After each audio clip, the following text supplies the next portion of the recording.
I was 16 in my junior year of high school. I had 9 periods in a school day. 5th period was lunch, and straight from there was my astronomy class. My astronomy class was actually held in one of the 2 basement classrooms at the school. My high school was big. There were 3 floors. And even that wasn't enough to accommodate all the classes offered. So the school built 2 classrooms in the basement.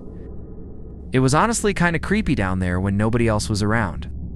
It used to be a janitorial area. However, it was remodeled to better resemble a typical hallway. The only thing? There were no intercoms or loudspeakers down in the basement. At that time, for that reason, no classes were held down there. First period for the morning announcements. Everyone referred to this little section of the basement as the chamber, and everyone always tried to get classes down there, just because it was air-conditioned, and the classes were typically easier. Plus, it had its own bathroom down there. We had a quiz in astronomy that day. Usually, I was one of the first done, just because I found the class easy. After I finished my quiz, I texted my friend who was in the other basement classroom to meet me in the bathroom. Because I was bored, he told me okay. I walked out of the classroom and down the small hallway to the bathroom. A few seconds later, the door opened, and my friend Jay entered the bathroom. We were joking around for a while until Jay checked his phone and said someone texted him, saying the school was going on lockdown. We both looked at each other with the same grins. Neither of our teachers saw us leave the classrooms. That meant we had free range of the school while it was on lockdown. We agreed to sneak upstairs and look around the hallways. Just for the hell of it, the worst that would happen is that we'd explain how we couldn't hear the announcements in the basement classrooms. Upon opening the basement door to the main floor, we were surprised to find all the lights had been turned off. So the hallways were pretty much pitch black, aside from the light pouring in from the doors in the lobby. This was legit because usually the lights were left on in the hallways during lockdowns. Something was going down, and we didn't know if we were even comfortable walking around now. JJ stepped out a little further into the hallway, and I followed suit. JJ then looked down the hall and said, "Who's that?" I looked, and emerging from the darkness was a man.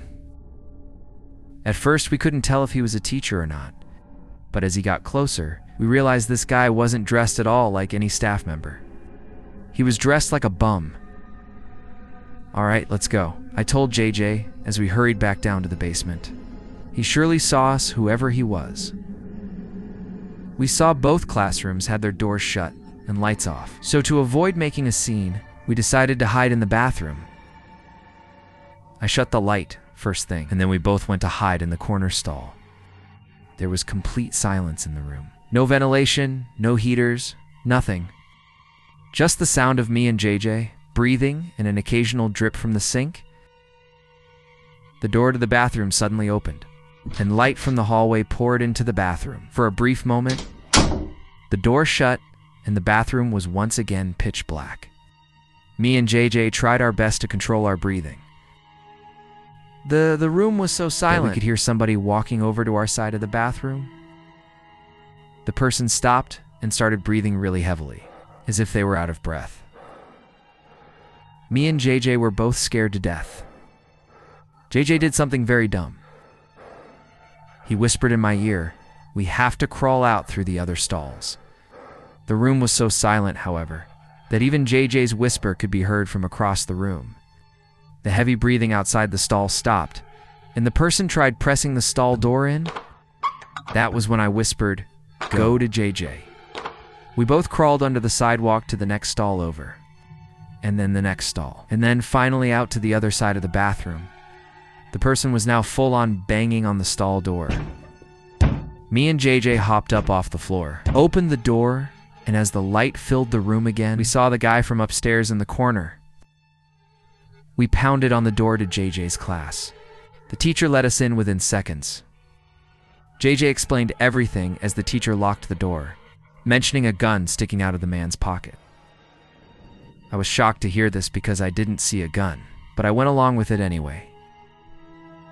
Usually, a bunch of high school students would be laughing their asses off at 2 students causing a scene like this, but I noticed all the kids sitting in the corner looked concerned. A sudden bang at the door made everyone jump, and a couple of girls squeal out of fear. JJ, the teacher, and I could see the man standing at the door, looking through the window while trying the doorknob. After a few bangs on the door, out of what seemed to be anger, he turned and walked down the hallway back to the stairs. We don't know how much longer the lockdown went on for, but for over an hour we sat in silence in the room, other than the teacher occasionally asking me and JJ questions in a very concerned tone, shaking his head after everything we would tell him. Eventually, somebody from upstairs called the teacher and he instructed all of us to single file walk up the stairs and out of the building, where we would be greeted by cops. Me and JJ did the best we could at describing the man to the cops and to the dean. One of the cops patted me on the back and we were sent off to go home. After this incident, the school installed cameras everywhere and ramped up the security budget. This incident never got media attention, so honestly, we never found out if police caught the guy. I'm convinced that man had no other intentions, but to kill us then and there in that bathroom stall.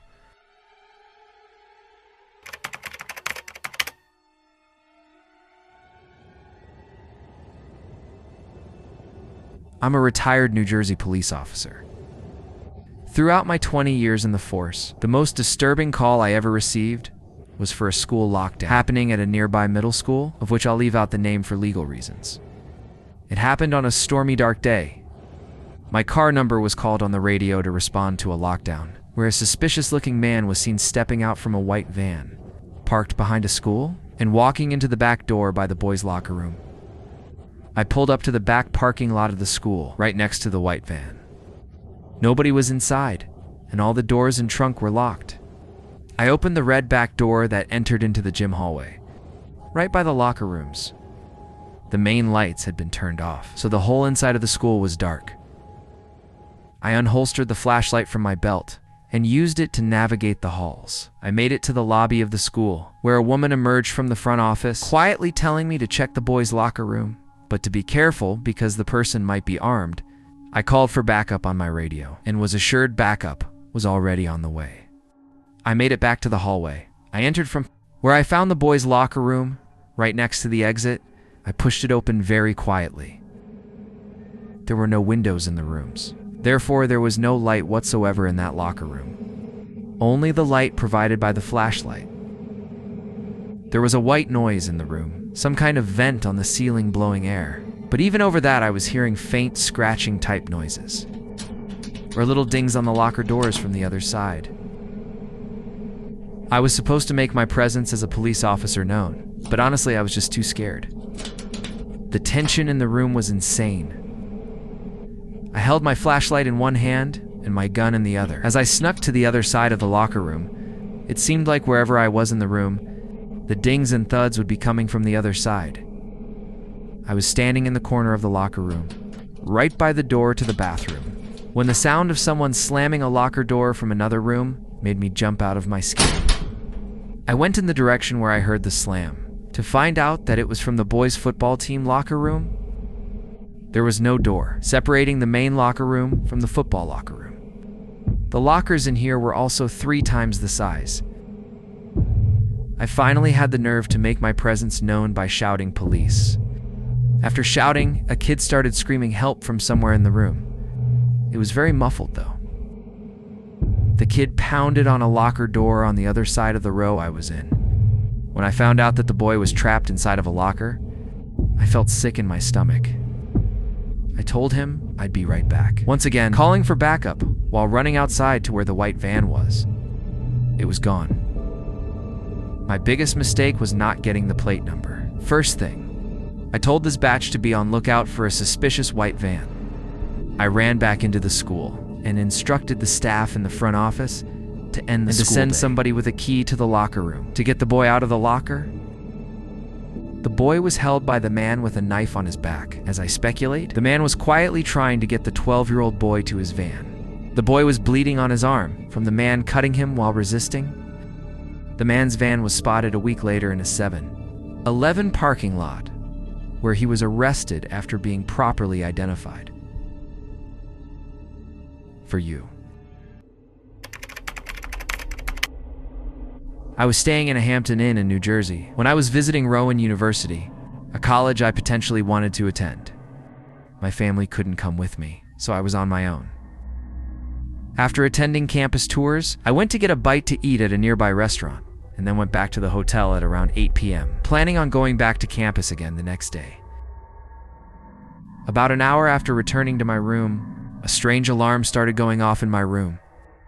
Along with a white light flashing from the corner of the ceiling, a message started looping shortly after as well, saying something along the lines of all Hampton Inn guests, please remain in your rooms. This is a lockdown. I'd never heard of a lockdown in a hotel. I never even knew hotels had alarms like this. I found it more interesting and exciting than anything else. Eventually, the sound of the alarm stopped, but the light kept flashing. And every 20 seconds or so, the message would repeat. It was only like 9:30, so I turned on the TV, just as background noise. While I started changing clothes and brushing my teeth, I shut the lights when I was done and hopped under the covers. I watched TV for half an hour before shutting it off. The light was still flashing with an obnoxious, bright white every few seconds. It was definitely going to hinder my sleep. I was starting to consider calling the front desk to ask what was going on when the phone rang. It was someone from the front desk. I was expecting them to tell me something about the alarm and when it would shut off, but instead, the person on the other end spoke in a very concerned voice. She told me to remain calm and walk out the door. I took that opportunity to ask her what exactly was going on. She went on to tell me that there was somebody in the room with me and to get out immediately. I dropped and instinctively started looking around everywhere. Part of me was curious to see if somebody was in fact in the room. I checked under the bed, looked into the empty bathroom, nobody in either spots. Then I noticed the closet door right next to the bathroom. It was one of those closets with a wooden sliding door. It was open, just a tiny crack. And through that tiny crack, I could see a person's face. At first, it didn't sink in what I was seeing. But when the door slid shut, that was when I freaked out and ran out the door. The people at the front desk showed me security footage from an hour earlier of some sketchy-looking man walking around the hallways, apparently looking for a certain room. When he got to my door, he opened it with the card he somehow acquired, and that was it. I stayed around as the authorities took the person out in chains. It was a man, of course. On the shorter side, easily 40s. He looked at me as he passed, as if he knew who I was immediately. It's scary thinking back that he may have been watching me for more than an hour from that closet.